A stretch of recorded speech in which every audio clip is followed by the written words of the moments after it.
Decision 2010, the race for governor is back in Grand Rapids tonight. 24-hour News 8 political reporter Rick Albin is live at Aquinas, where Rick Snyder was holding a town hall meeting tonight.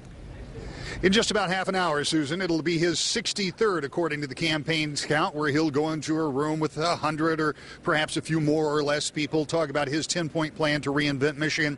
This has been his preferred way of campaigning throughout this campaign cycle. Smaller events spread out all over the state, and looking at these numbers in the primary, apparently it has been working. If we look over this way, we can see some of the volunteers who have showed up here at Aquinas who are going to be waiting here for Mr. Snyder to arrive in about half an hour. They'll go right over here to the Weggy Ballroom. They'll go up there on the third floor where they've got 100 or so chairs set up. And of course, if you look all the way over to the right, Nick, there's the trademark Rick Snyder bus, the Nerdmobile, as they call it.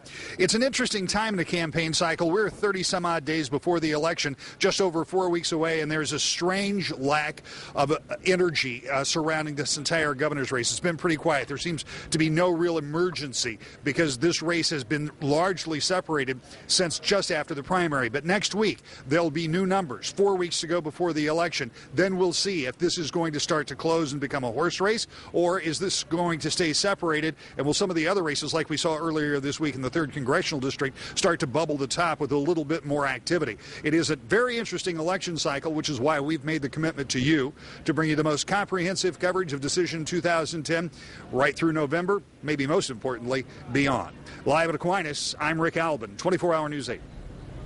Snyder and Bernero are 2 of 5 candidates running for governor. When you go to vote, you will also see the candidates for the Libertarian, Green, and U.S. Taxpayer Party. We have interviewed all of them. Look for full reports later this month and online at woodtv.com.